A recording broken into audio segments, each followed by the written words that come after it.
There we go. I think we have the multi-stream chat going now.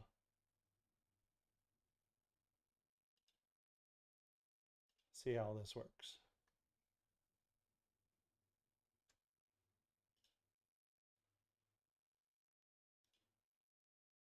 Although,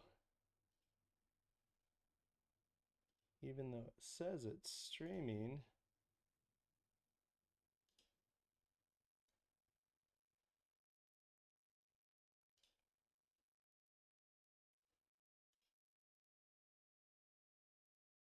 there we go. Create broadcasts.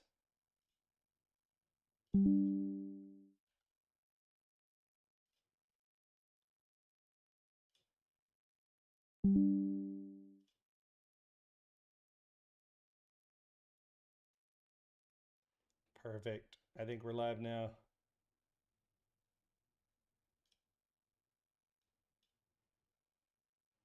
Are we live?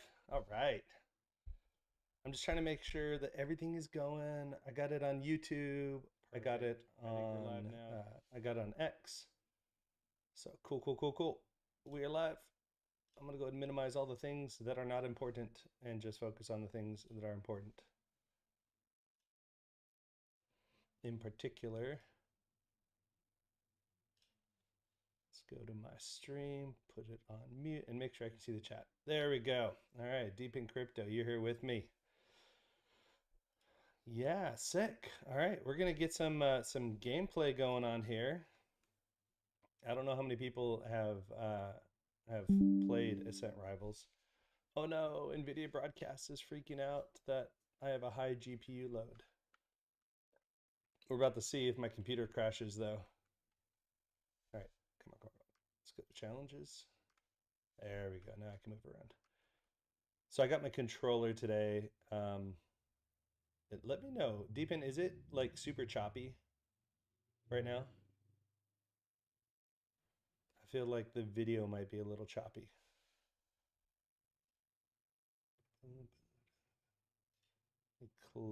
Quit NVIDIA broadcasts. I'm going to quit a few other things and see if that helps. But this is a beefy computer. This should be able to handle whatevs. So, okay. Let me move the game screen over here. There we go. We got chat. Looks okay to you. All right, let's have some fun. Let's have some fun. You know what? Before I do that, let me just post this. I'm just going to post and say, hey, everyone, we're live.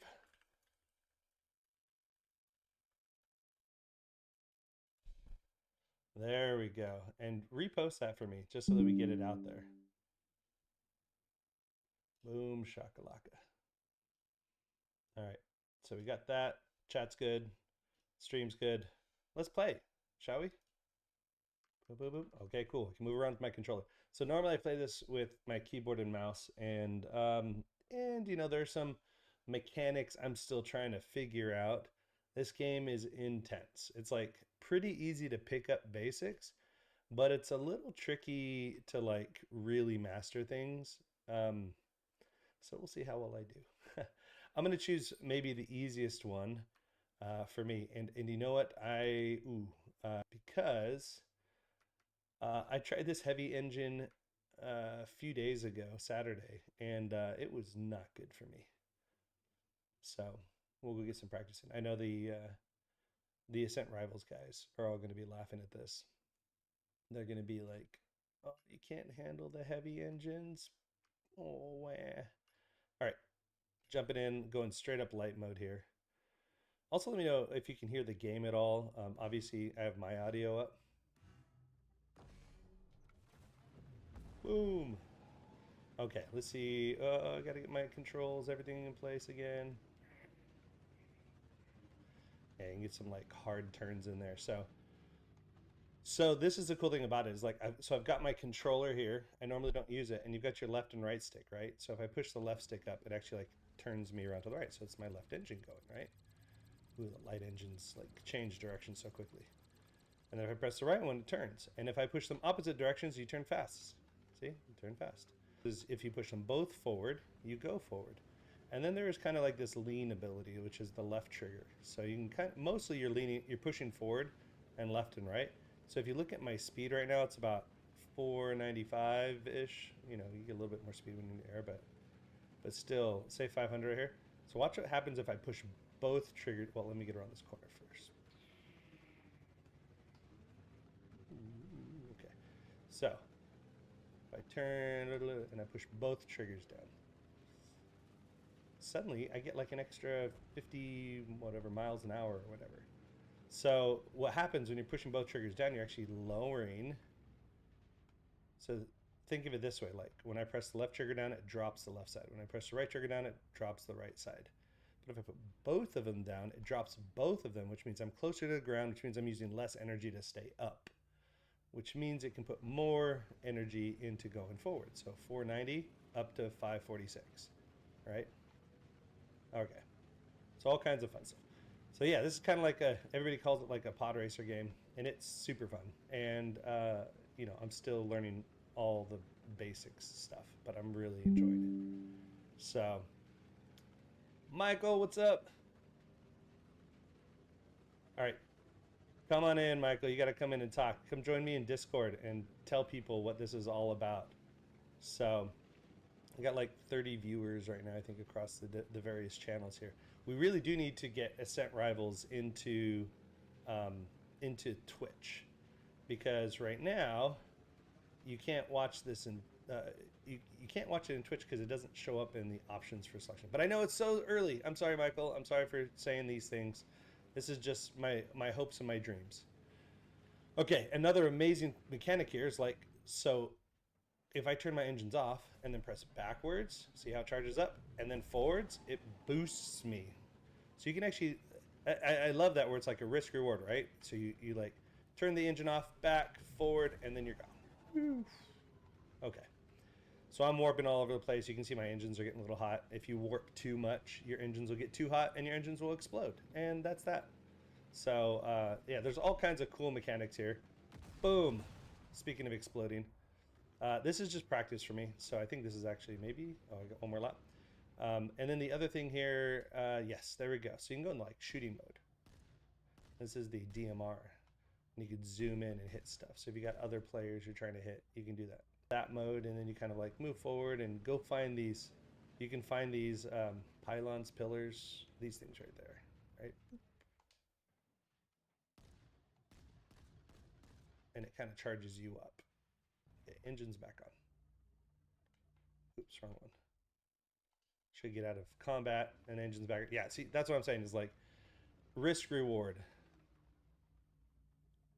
Good. Michael, who is one of the founders of Ascent Rivals, not able to actually get into Discord chat right now because he's on a call. All good. This is a super casual call. I tend to do it every week at noon, and it's either a space or it's a stream like this, and then I just talk about stuff.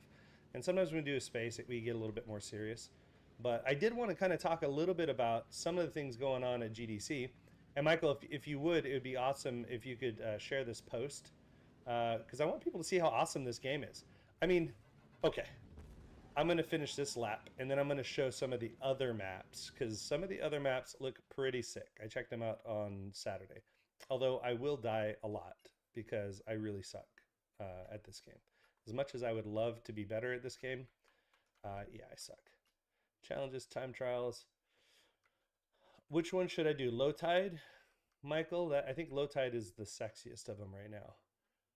But yeah, let's go like that. I'll have to check it out. On Twitch, I typed in the full name and it didn't show up. So it might just be something in Streamlabs that is missing for that integration. But you know, I'll play with Streamlabs and see if maybe Streamlabs just wasn't picking it up from Twitch. All right, let's go here. Why not? All right, this map looks so awesome. Look at this. Look at all of this. I got ray tracing and everything. Look at that. If you get nice and low, you can even see reflections in the water. I got questions though. Like I always go way off the map here, right?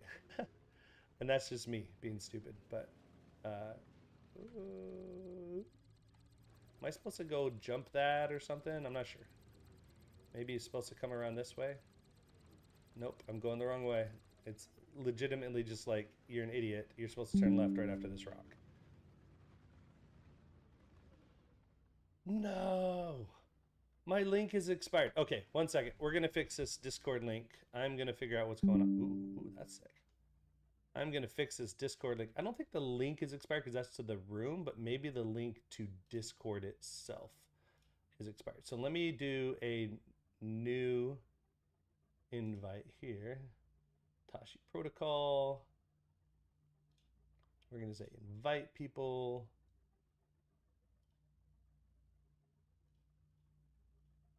Interesting. Let me do edit invite link. We're going to say never expires, no limited.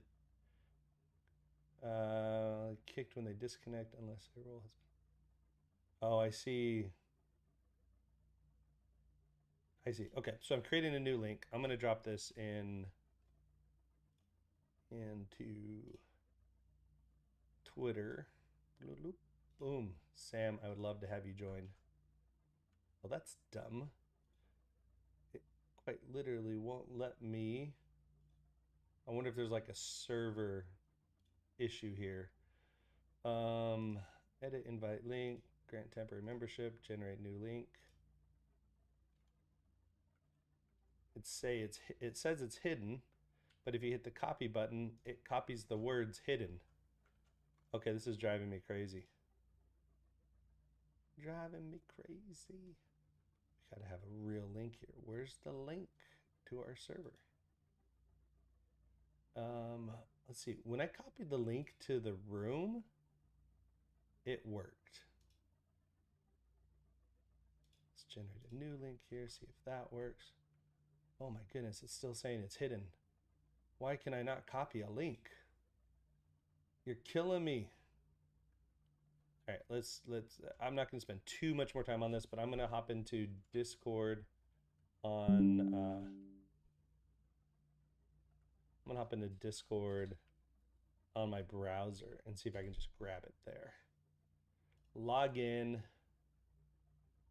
But I mean, look at the graphics on that. Isn't that sick? There's so many little details there that are fire. All right, let's see if I can do this in the browser. Maybe there's something in. Oh, it's showing up in the browser just fine. What the heck? Okay, expires, never, no limit, generate link, copy. There we go. Okay, Sam, I'm going to drop this into Twitter, and I'm going to make another post to the top level. Just so that everybody can see. You can hop right into Discord and just chat. There we go. New link is in there. All right, back to the game. And if Sam, you might have to go through like some membership stuff to get in here. But yeah, once you get through the membership stuff, then you'll be able to hop right into the chat channel. I think you just need to assign yourself. Okay, so I'm kind of walking. I don't know if this is new. I really need Sam in here to tell me if any of this stuff on the left, like I don't remember like the little map guidance thing the first few times I was playing. And I always die right here. What is it? There we go. Whew. That was a close one. Boy, oh, this is another one. Yep, there it is. Ooh. Oh, I'm off map, off track. Let's get over here. Did we make it? No. Dang it. I think there's a bunch more I have to go through. Anyway, so we'll come back around here. Hello there. Hey. Can you hear me? Does it sound good? I can. Yeah, you Awesome. sound great. I'm a little loud, though. What's I'm up? a loud talker. You're good. You're good. I can always adjust your volume if I need to, but sounds good. Yeah, and you're coming through. You should be coming through. Yeah, you should be coming through on the stream, too. Sweet. So everybody Hello, gets everyone. to What's up? Oh, yeah, I guess I can say hi to everybody. What's up? I'm one of the devs on this game. My name's Sam.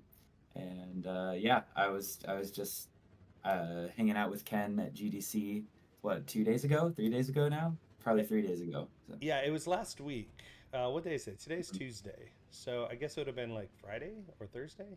Yeah, I think it was Friday. We had events running basically Yes. the whole. I think we had events Wednesday through Saturday. So, yeah, I don't remember. You came to a couple of them, I think. I did. Yes. I mean, I think all of us Web3 folks ran across each other multiple times. Yeah, All definitely. the events kind of overlapped. everything blurs together. Ooh, I am so bad at this game, by the way. I'm like watching King Snooch play, and I'm just like, okay, that's not me. Yeah, yeah, dude, it takes a long time to really get to that peak level of like I don't know. I remember uh, when this game first like when we first had a build that I could just like fire up and start playing. I remember firing up and playing for like an hour every day after work, basically, just because it's like so addicting, but there's such a high skill ceiling to it that like there's Yes. a lot to take in. So Well, I mean, you can play um, like super cautious, like I'm playing right now, which is like, push your boosters here and there, use your leaning to turn, you know, mhm.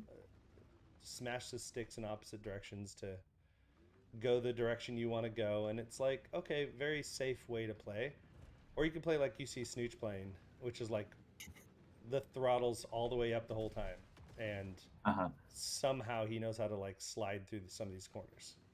Yeah, It's well, pretty he's been crazy. playing with us for quite a while, and dude, he was when he first started playing with us, he was bad. Like I don't mind saying this because he was telling us this before. Like he straight up invented. I think he was the first person to really start doing this, like a bounty hunter role, where because you can score points by shooting your opponents. Yeah. Um, he would just sit in the map and just try to shoot people and wouldn't even race because like he was like just not able to race with us. But yeah, he's gotten to the point now where he's a very good racer and legitimately contends in like these tournaments that we're running, which is awesome. Well, that's something that's interesting. Like, there's so many layers to this. I finally completed lap 2 on this, so that's amazing.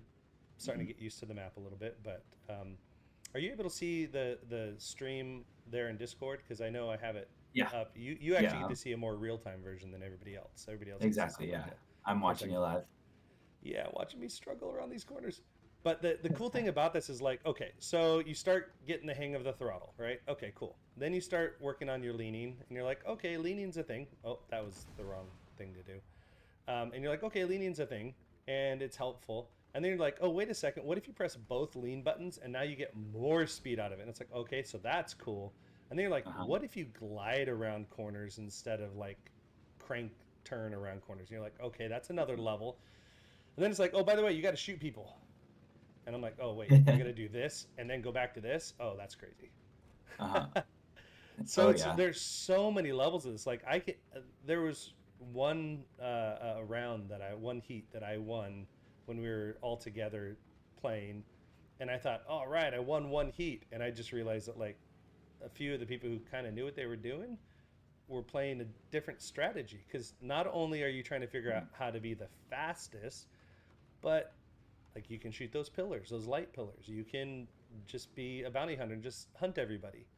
Like there's Yeah, all kinds of different ways to strategize the game, and I guess that's all still absolutely. evolving. But that was something that really Yeah, struck me is like this isn't as straightforward as it looks. there's this concept of like progression in the races where basically each race is 3 heats and each heat you're getting more points for scoring. So like first place you only get 10 points for in the first heat, but you get 30 points in that third heat. And so it really is like it's about building up and that whole system is built in place with the intention of another system that we are releasing. Actually, it might be enabled in this patch. If it's not enabled in this patch, it's I think it's an option in this patch, but not mandatory in this patch. Hmm. Is the economy mode where basically you're required to start with there's like a maximum ship weight that you can have, so you can't have all the heavy parts and all that make your ship faster and more durable and all of that. You start with something pretty light like what you're driving right now, where I think you were showing people the max speed even with your triggers down is like 550 Right. 547, somewhere around there. You get up onto a heavy build and you're hitting like 800 miles per hour. Um, and there's a huge difference there, right? And so um, that progression is then built into that economy system where you'll be earning credits through each heat. And you'll be able to use that to upgrade your ship in between the heats to be able to contend later on. And so, yeah, shooting the obelisk is great. That also upgrades your ship, and that also lasts throughout the heats. But getting kills is super, super valuable because those kills are worth a bunch of credits. And yeah, that's kind of the vision for these races.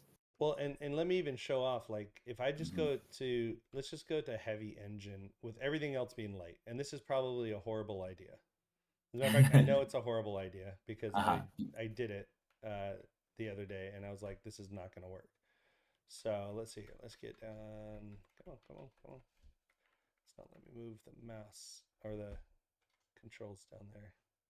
Yeah, that happens. We're still in alpha. Yes, yes. No, That's my excuse. no judgment Um, here. None at all. I'm just enjoying play. This is like one of the best alphas out there. So Thank you, thank you. Yeah, I appreciate that. yeah. So this engine. This is. I was playing with this on this map too the other day. But like, watch. Okay, we're going. We're starting to move. Like it took forever to get up to speed. But you're right. Look, 700 something in basic, and look at that wide turn. Even with like max turning, it is a super wide turn. And then of course you can do that, and like for a second there, I got to 1,000. Yeah, Like that's wild. but But look at that. yeah, I can't that's turn. I can't turn. I can't turn. yeah. And that like up to 1,000 is great.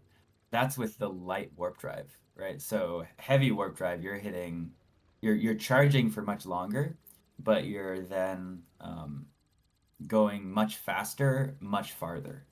Yeah. And so there's like again, there's this balance to it of like different parts interplay. And right now, most of our maps are pretty well tailored towards the heavy engines, but there definitely is like a plan of having like if you go play Canyon or something like that, Mm-hmm. it's really twisty and like trying to get around it with heavy engines is really hard. There will absolutely be some maps where it's like maybe I don't even want the heavy engines. Maybe it's better to use mediums. Um, Well, even right and there, I that boosted on that straightaway, and I just mhm, could not turn for the life of me fast enough. Like I had sticks smashed in opposite with leaning, and I couldn't turn mhm. fast enough to not run into that wall. Like Yeah, there's got to be some technique here that I am totally unaware of. there is. Heavy engine isn't necessarily. Okay, I mean, that's one of the. I think there's several things to say about this. One is like with heavy engines, you really need to be planning ahead. Like you got to start turning well before your turn. Got Um, it. think of it like you're driving like a F1 race car, where it's like Yes. you see them go super wide, basically as wide as the track will allow them before the apex of the turn, and then they cut in and they make that turn like as gradual as possible because that allows them to carry speed. With your uh, with your light engines, it's much more like a go kart where you can just kind Yeah. of snap it around. Um, but yeah, there are also other mechanics for turning, and that's one of the things that's like most fun is watching people learn these more advanced mechanics. When you were just charging your boost there, you might have noticed that there are these flaps that come up on your engine when you charge them. I saw that. Um, what those are actually air brakes. When you're charging your engines, they do a little bit of an air brake, and that is actually really interesting because like everything in this game, you're controlling each engine individually, meaning you can charge one engine individually, meaning you can air brake one engine individually and rotate your ship. Whoa. Yeah, there you go. So what you can do with this is you can do what we call a turn boost, where you bring a whole bunch of momentum into a corner and then you charge that inside engine to pivot your ship, and then charge the second one to level yourself out when you have the angle correct, and you can then release that warp straight down that next straightaway, and make some really sharp turns really fast. So if I come in here and I just go, boom, Yeah, holy crap, yeah. So you got that, but the next step is then once you're rotated to the angle you want, then you charge your outside engine, and you and boost that's left. when that'll lock it in at that'll lock the angle and it'll charge the correct warp for you, so that you go straight instead of turning. Got it. Yes. Yeah. Care about blowing up there, but I see what you're saying though. Like, Hmm. oh no, I got Yeah, a and weird then you angle. send it. You got it. You got it. Oh, That was a weird angle. But what you're saying is like, so okay, so I get in here, I'm going fast. We'll get a little bit of boost here, and whoa, okay, okay. Oops. yeah, yeah, yeah. There you go. So I'm starting to get it. I'm starting to see it before I blow up my engines because I'm overloading them. Dude, Yeah, you get the we're up idea. to It's just 83. We're up to 83 I, viewers right now. They're loving this content. sweet. So, dude, That's oh awesome. my goodness, this yeah, exactly. This is what I'm talking about. The levels. This is what I'm talking about. The levels of just, Hmm. you just taught me something that I didn't even realize, and now I'm going to be using that to do that Yeah, there you go. with trying Hmm. not to blow up my engines at the same time. Yeah, Yeah, because I'm yeah. So overheating right now. one, this is like one of those moves that can be used in a really big variety of ways as well. Like, you can do it absolutely around a sharp corner. Like I like to do it into that shortcut that you just passed on the left. Mm-hmm. Um, but you can also You use do it it into that offensively. corner. Into the shortcut. Yeah. Yeah, the shortcut, because Um, that's a tight space. Like you got to like it's navigate it, that a little bit. it's pretty narrow. Yeah. Like to be fair, I've been playing this game for what probably 2.5 3 years now, ever since we had a That's build amazing. going, right? So I'm pretty experienced. I'm as experienced as basically anyone can be in this game. But yeah, you can do that. The other cool thing that you can do is you can when you warp, you actually kind of function like a sword, where you can go right through people. Um, and basically if you collide with someone while you're warping, you'll kill them without damaging yourself. And so that's one of the ways I like to use this turn boost is if there's a corner that everyone takes really smooth, like they're doing that F1 line and they're hugging the edge, Yep. you can actually do a turn boost and go out wide and then wait for somebody to come along that line. And cut right through So them. if you have like, yeah, right, because that's one of the big things about this game is like when you're behind, you actually have a bit of an advantage because it's way easier to shoot somebody in front of you than it is to shoot somebody behind you. Right. Um, but that's one of those like more advanced maneuvers you can use to kind of turn the tables on somebody who's right on your tail. And that's really important because you start racing against these really good racers and they might choose to be in second until the last moment to try and just take you out because they don't want you to be the one taking them out. Um, Right. And there's even strategy to that too. I know, like you were talking about the progressive points that you get, right? So it's like the first round you might be like, I'm just going to shoot people. I'm just going to hunt mhm. people because I'm going to get the most points for hunting because I get the same amount of points for shooting people as I do on any other round. And the second round I might, try to stay up front, but I'm still going to like focus on shooting people. And then the third round I'm going to go all in for first place. And even if you hit like second or third place, you still could win on points because you got so many people that you shot earlier on. Yeah, yeah, absolutely. So there's like that whole strategy there. That's I think in our latest tournament, our winner actually was playing that strategy. I'm not sure. Actually, maybe he wasn't. Um, it's Dax. I don't know if Yeah. you know Dax from the hype unit, but he's been playing with us for quite some time and gotten very very good. And yeah, I know some of the hype unit guys were playing that strategy and doing quite well with it. So it's a viable strategy for sure. Well, but that's what I love about the game is, well, let me ask you that. Are these all intentional strategies? Or are these like, we want to create some balance and some variety, and then you find out like people are using it for different strategies type of thing? I think it's a mix of both. We very much have designed this game for skill expression and like a high skill ceiling because we want it to be an esports game and we want it to like we want people to like be able to push the boundaries really far.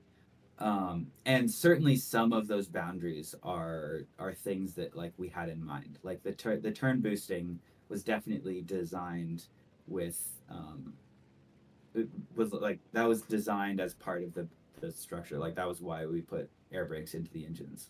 Um, but there have been like some things that kind of emerged where it was just like, oh, we didn't know you could do that. That's really cool. You know, like a good example of that is the strafing, where like we had to kind of go back and balance the strafes that you have, yeah, right and left. Those. Yeah, because what people discovered is they could abuse those strafes to make it so they could basically take much sharper turns Mm-hmm. than they were, or really what it was is, I guess this is going to incorporate a couple mechanics, but with that heavy engine, and with the mechanic you were talking about where you keep both engines low to the ground and that makes you go faster, they discovered that they could make the turn radius way wider by abusing those strafes. And that would allow them to keep their ship way more level, meaning they could carry a lot more speed through the corners, which was cool. But it got to a point where, like, eventually it was just like you had to spam strafe to get through every corner. And so it was like, we're really glad that that mechanic is in the game. That's really cool and a really interesting thing to understand. But we've had to balance around that a little bit and be like, okay, now you have charges on your strafe because you've got this air tank system that um, pushes you around and it allows I guess it takes that mechanic and builds it back into the game. Um, Is that yeah, easier to do on heavier engines to do that strafing? it's more necessary. On light engines, you don't really need to because you can turn real easy anyways. Yeah. And so you can basically keep yourself flat. Uh, and like you don't actually need banking to go around most turns on light engines. Um, yeah. Where are the charges on this? So you can see, yeah, you see that white bar on the inside of your HUD. Ah, That's there your it air is. tank, and then it'll go down as Got you it. use strafes. And if you overuse it, it'll be disabled for a little bit while it recharges.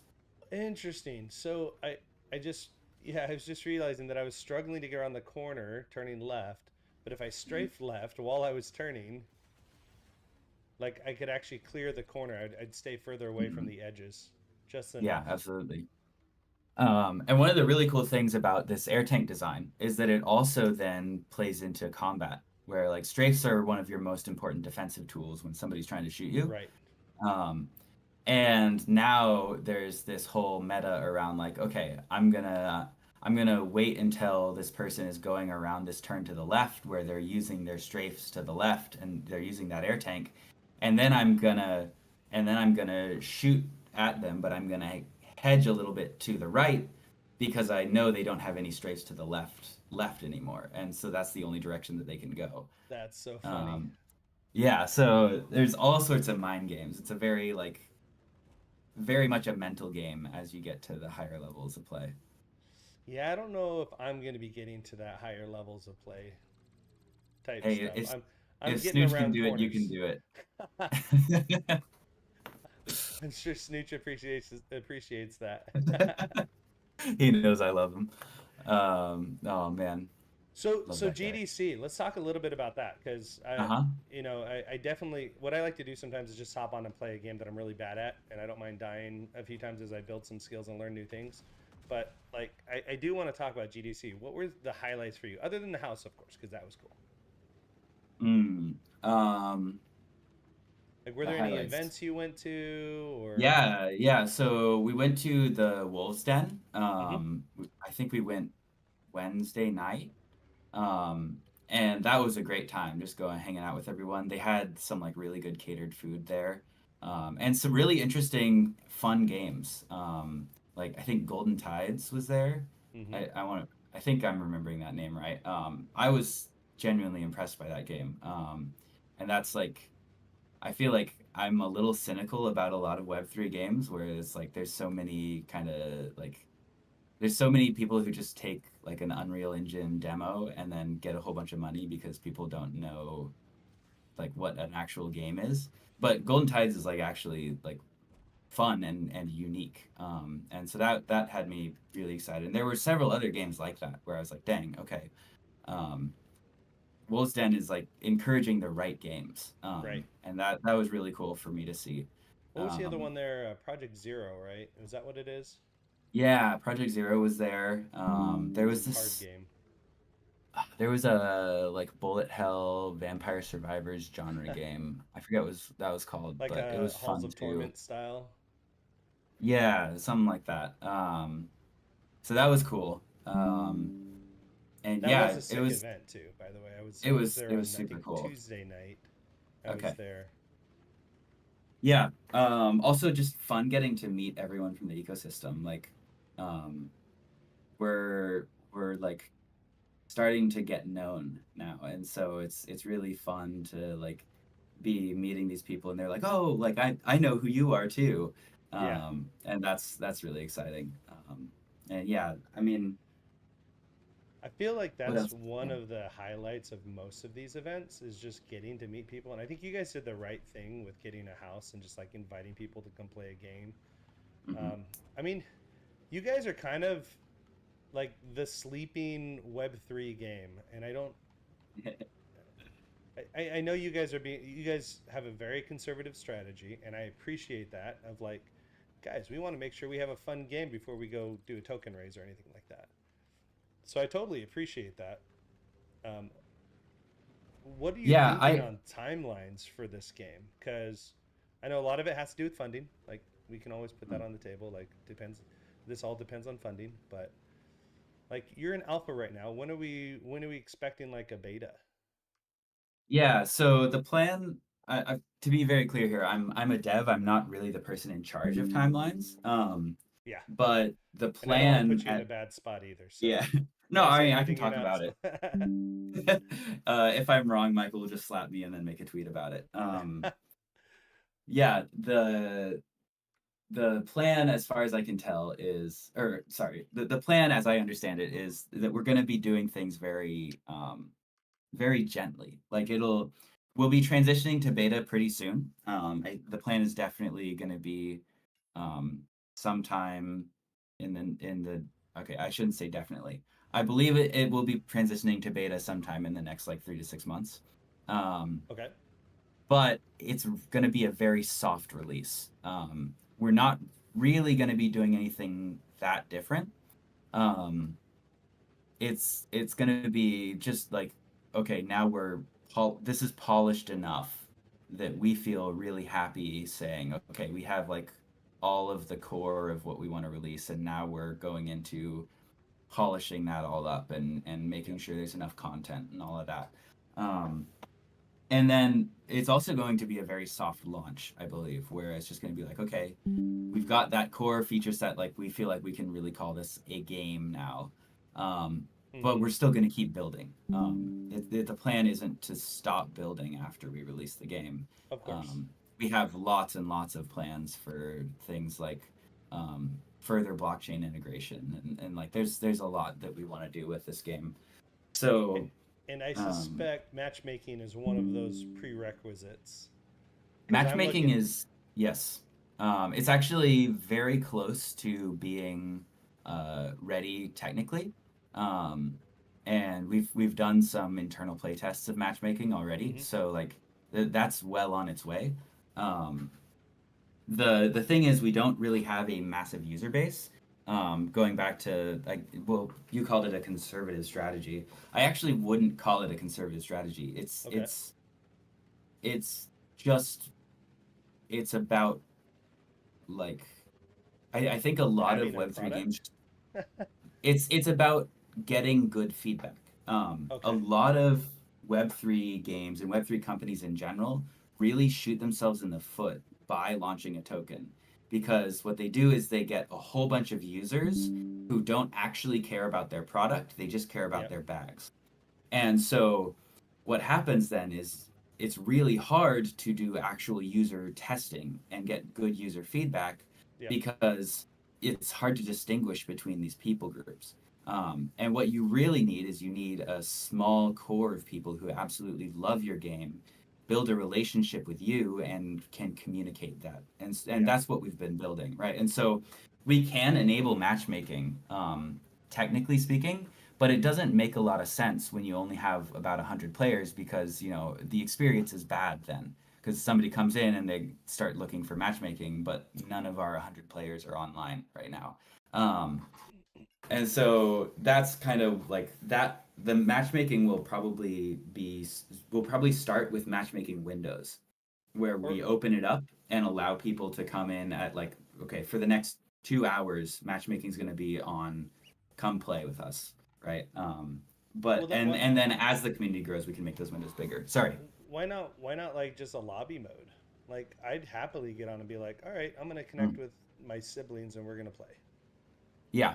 Yeah, we have that built in right now. That's just admin permissions. Okay. But we're pretty open about that. Like if you want to do that, you can kind of just come into our Discord and ask us to set up a lobby. We just don't want to have, somebody just absolutely spamming lobbies because that can interfere with the other stuff that we're trying to build. Um, and that is something that I think we may also do soon is having public lobby permissions, and then but that requires us building some more like security against DDoSing and server abuse and that sort of thing. So DDoSing, that never happens in the gaming space. never. Yeah. If anybody was paying attention, World of Warcraft, OnlyFangs clan got DDoSed 2 days ago, and it killed their. Did you hear about that? No, I didn't. Yeah, so World of Warcraft has a hardcore mode, right? Yes. Yeah, yeah. I'm familiar with OnlyFangs. I just didn't hear about the Yeah. hack. Well, so they were in the middle of a raid. So it happened twice, right? So it happened Okay. one day, and a bunch of people were able to escape, and then 2 days ago it happened again, where they were in the middle of a raid, and they got DDoSed in the middle of their raid, which basically DC'd everybody right in the middle of aggroing a boss.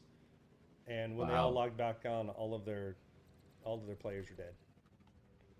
So like Wow. it's like hundreds, if not thousands, of hours just gone. Yeah, that's crazy. So yeah, it's DDoSing's a thing, and that's something I like to toot our own horn, but that's something that at Tashi we're trying to resolve some of these things. We can't solve them all, right? We're not going to completely get rid of DDoSing.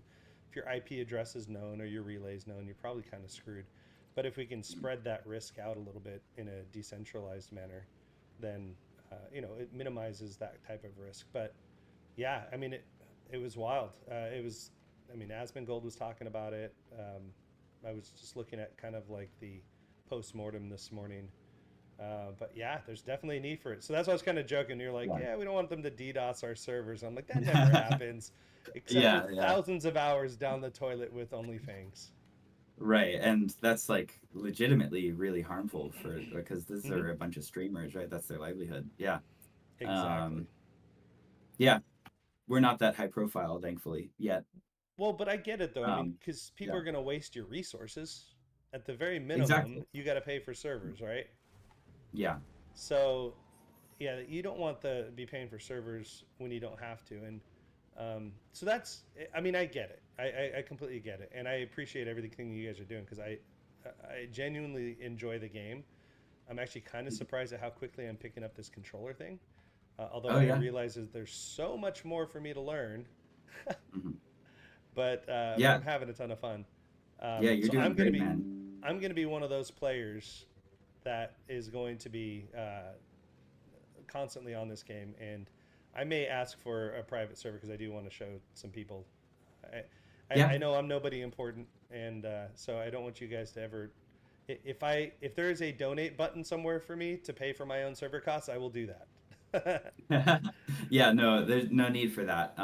We do have several servers running constantly, so like generally uh we have server resources allocated constantly. I mean, so like it's very uncommon that we actually need to spin up more servers than we have allocated already. But yeah, And are happy you to guys spin up a incurring lobby that? whenever.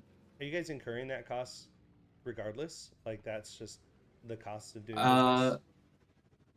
I don't actually know how exactly how the pricing works, but I know that it's like it's no problem at all to spin up a lobby for like um yeah, okay. I maybe I Yeah, maybe yeah. should retract a little bit of I, that because our back end engineer might get a little mad at me. But no, I um get it, and I'm just curious. Like, usually it's if you're paying with AWS, it's how many hours is that server running, and if that server is always running, it doesn't really matter.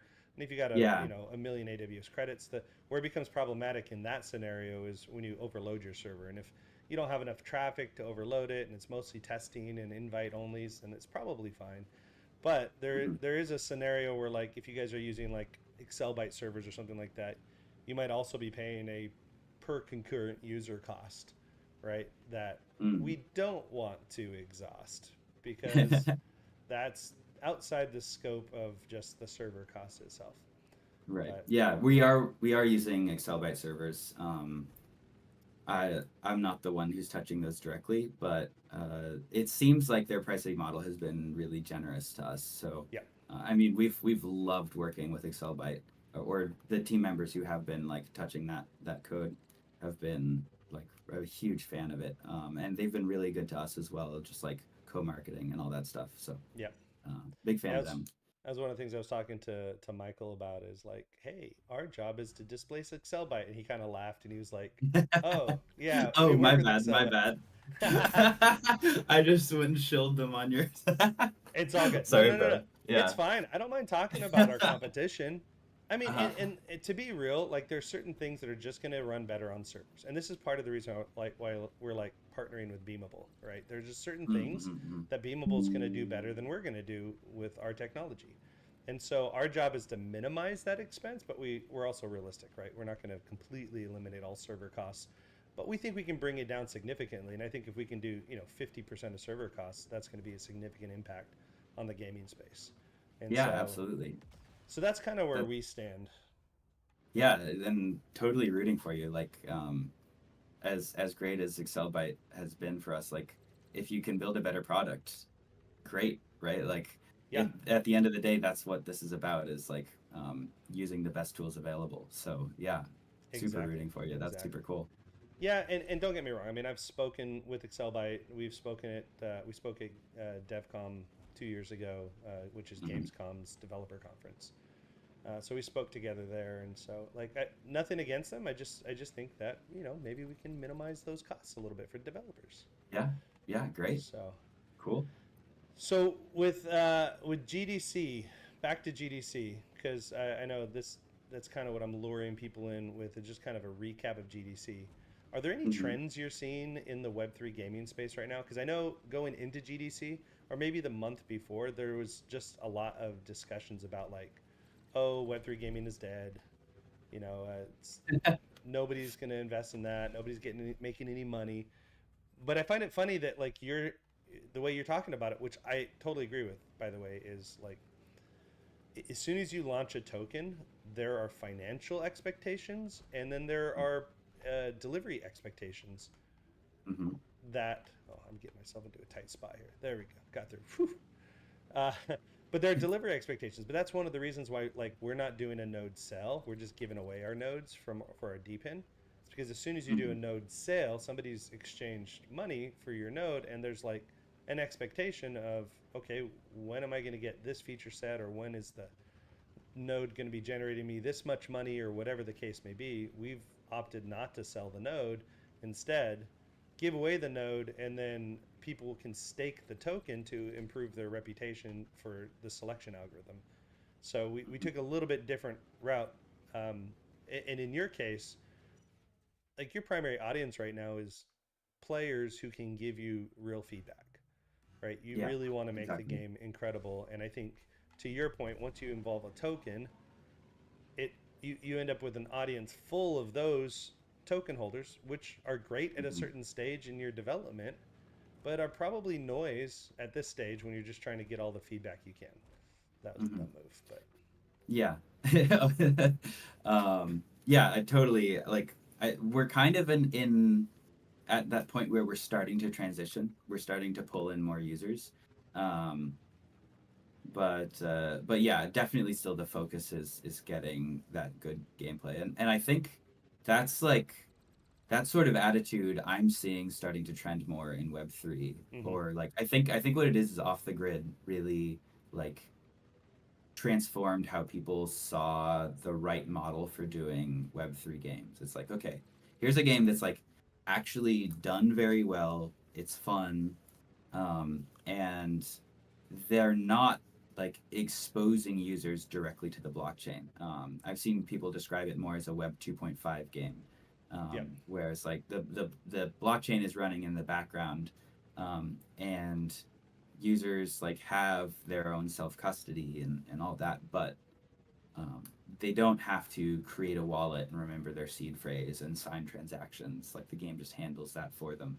Um, and so like I think we're gonna see a lot more of that in the coming years, which I think is mostly a positive trend. What we want to do is basically that model, but then allow you to make things more Web3 if you'd like. Hmm. Like if you have a wallet and you want to connect it and you want to be signing transactions, you can do that. And so that what that does is it creates this nice little on ramp for users to come in from Web 2, play the game, and then maybe they've been playing the game for 3 months and they learn like, oh, this is connected to the blockchain. I've been hearing about blockchain. Let me check that out. And they go create a wallet, and then they discover like, oh, all these assets that I've been like purchasing with my in-game currency are actually NFTs, and I can Hmm. put them in my wallet now. Um, and I can connect that wallet to the game, and now like, okay, they're fully on the blockchain, and it's fully a blockchain like Web 3 game, um, but with with a much smoother way of integrating and a much easier learning curve. Well, let's Um, let's let's make sure we don't overload the term, because I know fully on-chain gaming is a thing, yeah, yeah, where the yeah. logic of the game lives in the blockchain. Uh-huh. Which, just to be clear, you are not. You are not running No, smart no. contracts for every time I go around a curve here. That's never going to happen. Well, we're not. We don't have plans to run a game server on the blockchain. We do have like kind of future plan idea. Something that I'm really excited about is a competitive integrity system Hmm. that's powered by state channels. Um, so the idea would be, if you guys are familiar with like the Trackmania speed racing scene, or speed running scene, we have that also built into our game. We've got these time trials, which is what Ken's playing right here, and there's a global leaderboard for it, so you can go check your best lap time and your best finish time against everyone else in the world. And in Trackmania, in order to do that, you have to upload your game save, where it records all of the user inputs um, to that leaderboard, and then people can go back and download that game save and audit it, make sure that you're not using a bot, there's nothing suspicious, that it was like actually a valid thing. And what we realized is using state channels, we could potentially have that whole process handled by smart contracts deterministically and live, um, and done for free, which is like really, really cool, to have that sort of like public data source there available. But that is like not to get expectations too high. That is something that would be a long ways down our roadmap. Well, and when you But say which protocol is that you're talking about, state channels? the Hydra protocol. Got it. Yeah, yeah. We've been on Cardano for a long time, and uh, have built other things using Hydra. I'm actually that's what I've been working on today is wrapping up a little bit of stuff with our Hydra auction tool. So yeah, like Hydra is a really cool tool. We saw just a couple months ago it was running like over 1 million TPS, which is like really impressive numbers and can Hmm. handle like tons of user inputs then, right? And so that's the one that would be most familiar and would make the most sense to us. Yeah. That's the general plan. But like I So, said, that's well down the road. so funny enough, exactly what you described is basically what Tashi's built for, and to work with Oh every yeah, blockchain. So you can think cool. of, yeah, you can think of the state channel as basically a Tashi game session. And we do peer to peer, 30 milliseconds of latency, millions of TPS. So, Wow. but, All but right, great. yeah. Well, and if you think of them in parallel, like if you're running multiple game sessions, each game session technically has its own state channel. Okay. And so you can run, you know, 20,000 TPS on one game session between peers, and the players themselves are running the consensus algorithm, and then they are periodically signing state proofs and handing it off to a smart contract somewhere. So Okay. maybe the scaling factor here might be a combination of like Tashi for the game. Because I know I was talking to Michael while I was there, and I think right now we don't want to really mess with netcode because you guys are making incredible progress on that. Maybe there's a point in the future where we look at ripping out servers and slapping in Tashi, but there's still so much due diligence to even consider that, right? You guys are on a roll. You guys have a plan. You've got partners in place. Things are working. Let's not disrupt it right now. But where this might actually become really exciting is if Tashi were kind of used as a backhaul for state channels. So now you can even scale state channels with Tashi, the Hydra state channels. Yeah. So Okay. there might be something Yeah, worth looking at there. I hadn't even really that's super cool. thought about it in your context because I didn't know you guys were doing that. Mhm. But effectively, what we're doing is we're basically saying we're building a Unity and an Unreal SDK. You plug that into your code, and then when players join a game, they all exchange their address book information and they all play together. And Okay. the session, the consensus protocol is operating between the players and not on Hmm. a blockchain or on separate nodes or anything like that. And Yeah. you can do all kinds Cool. of fun synchronization and peer validation. So if you want to do bot detection, you can just, you know, everybody validates each other's inputs, and there's some heuristical model applied to it to determine if that's human or not. Okay. So Yeah, the that's the really peers cool. can watch each other, and then How for oh, I was gonna ask, like, how does your state how do your state proofs work? Are you using like an optimistic system? nope, Um, these are what? these are probability of one final transactions. Okay. So it's a voting algorithm, and the voting algorithm. Now, to be fair, if if you were going to be using Tashi for netcode for a high speed game like this, you Mhm. might want to do an optimistic approach with prediction and rollback baked into it. Okay. So you would basically blast all of your game events to each other through the Tashi Mhm. protocol because we're just using Quick as our network transport. So you'd blast all of your messages to each other. Everybody would optimistically process them and then run them through consensus, and then Mhm. consensus finalizes in 30 to 50 milliseconds, usually closer to 30 milliseconds if you're like close to each other and in a small number of players. And then Mhm. you compare that with the optimistic stream, and you can roll back if the state doesn't match. So it's Yeah. common. You guys are using prediction rollback anyway. You guys are We already are. doing that. So Yeah, um, that's super cool. it's the same model except for you have a consensus algorithm validating the order of events on the back end that plays into your rollback strategy. Gotcha. So that's how we do it from a game event perspective, but from uh, simply detecting like a game integrity perspective, you can do the same thing, build additional, and that might even be something that somebody builds on top of Tashi, which is like a Mhm. bot detection or some type of AI helper that helps you detect bots or cheaters in game. Yeah. Yeah. Okay. But Yeah. that's not There's. really I what feel our like. that's not what our protocol does specifically. It is quite it's just a consensus algorithm basically with a wrapper on it, Mhm. and then we have a Gotcha. DPIN on the backside to make that reliable. And one of the things we do want to build into our DPIN is a lot of that game integrity functionality Yeah. on the DPIN layer. I saw a really interesting project. What was it called? Where they were basically setting up like direct physical cables for Web3 networking, like across continents, to try and get or what's that called? Like a network tunnel, um, to try and get much lower latency Yep. across blockchains. Are you okay? I figured you'd I'm probably be not familiar familiar with with that. that in Okay. particular, but I know that strategy. That's a very common telco strategy. You usually do it for like big enterprises. Yeah. It's kind of how the stock exchange works. New York Stock Exchange does a similar thing where they do like a direct connect. You actually pay for the backhaul to get to the servers of the stock exchange, and so people have spent hundreds of millions of dollars getting fiber directly to that building to minimize their latency. Yeah. Which that's going to be great in its own. I think that's going to make Tashi even more viable because right now the internet is okay. I mean, if you're playing with people, with neighbors, people around you, you're probably getting 20 milliseconds, maybe 15 milliseconds of latency.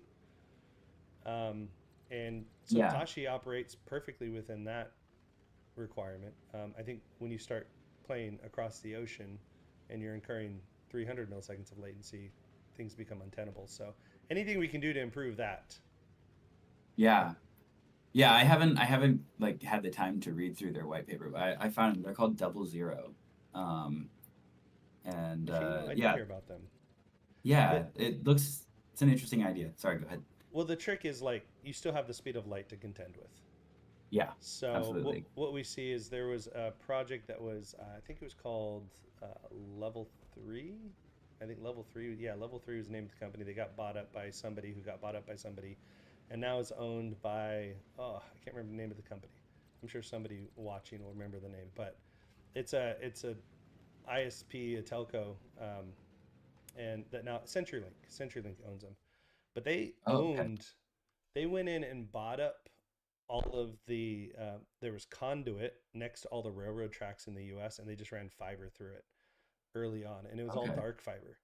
And so they owned most of that. And so what you could find is you could find like a fiber strand all the way from like San Jose to like Orlando or to New York City, and it was just like almost like a dedicated fiber strand with very few hops in between. And it's just direct Yeah. connect. And so what people would do is they go, "Oh, I live in Virginia and I want to connect with somebody in Oregon.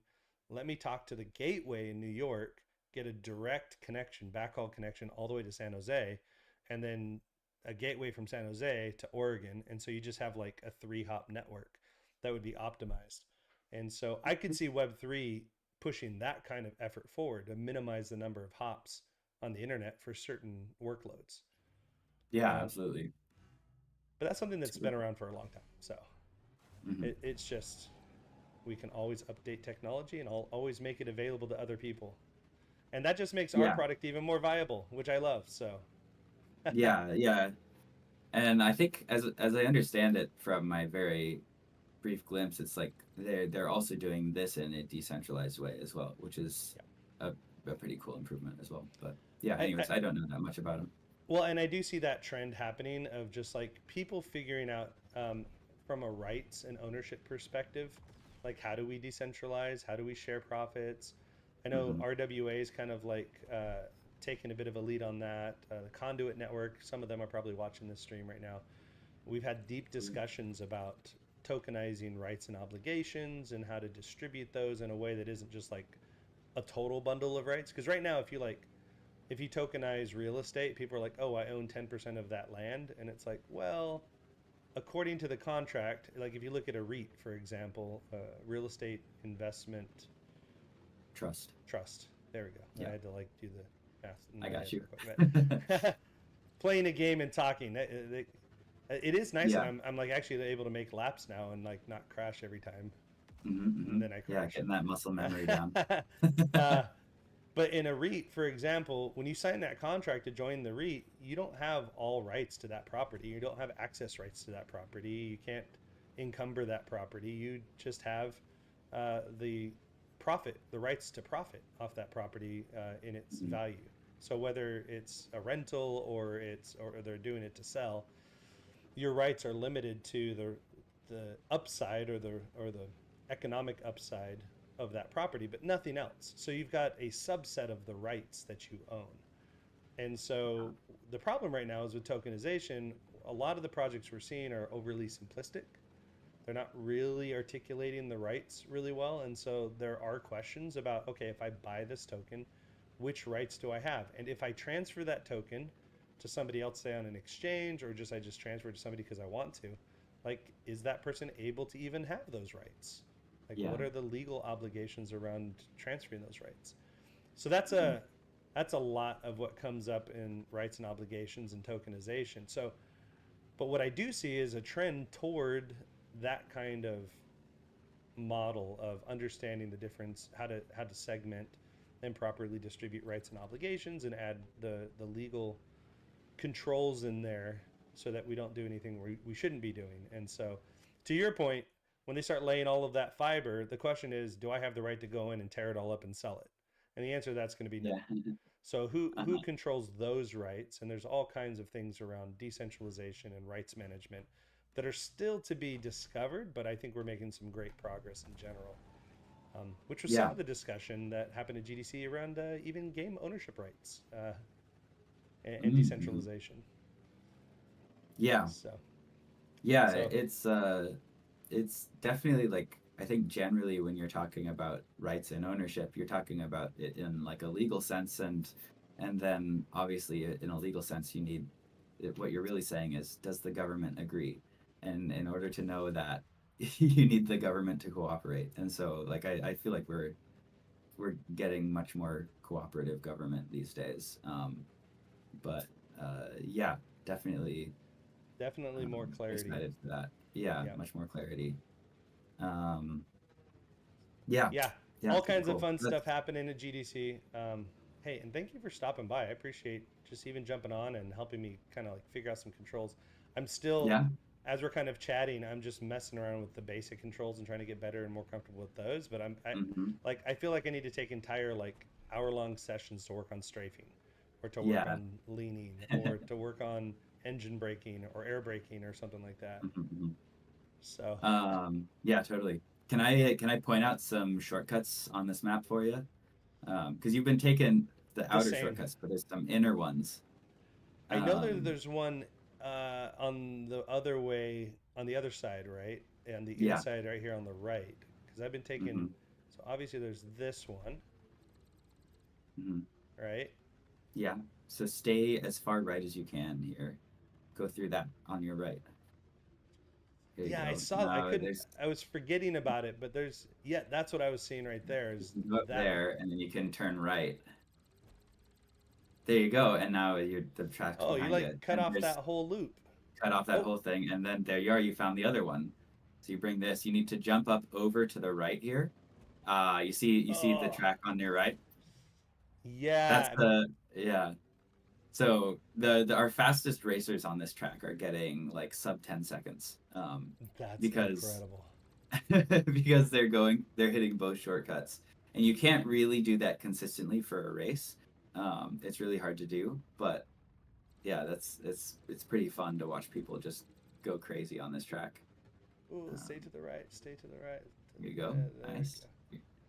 All right, and so you're Here, saying when and you then get up you want to go over up to here. the right. There you go. Oh my goodness, there's a whole thing up here. There's a whole thing up there, and then you cut right, and you're Oh my, through, and you're back down. what? Oh, that's crazy. And I just missed the other one, but I was just like so distracted that I did that count as a Yeah, lap though? if that counts as a lap. Yeah. Um, Oh my goodness, my brain. that's we love Oh, doing that. I'm Like, gonna have to play that map a few thousand times more. yeah, I really struggle on those shortcuts too. Although We've got average lap of 29 seconds, that's not that bad.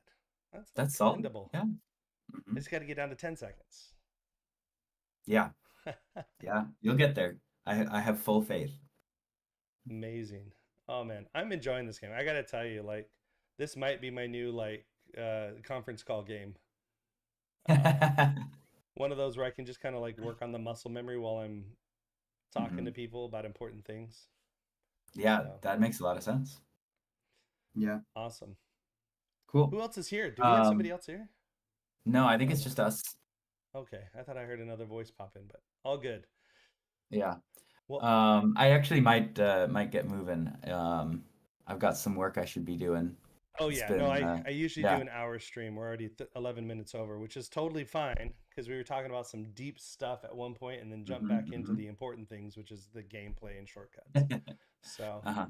but I appreciate you jumping on and kind of giving me the heads up on all the cool tips and tricks. And I'm sure everybody who's watching is going to just absolutely appreciate that. So, Yeah, it's been great.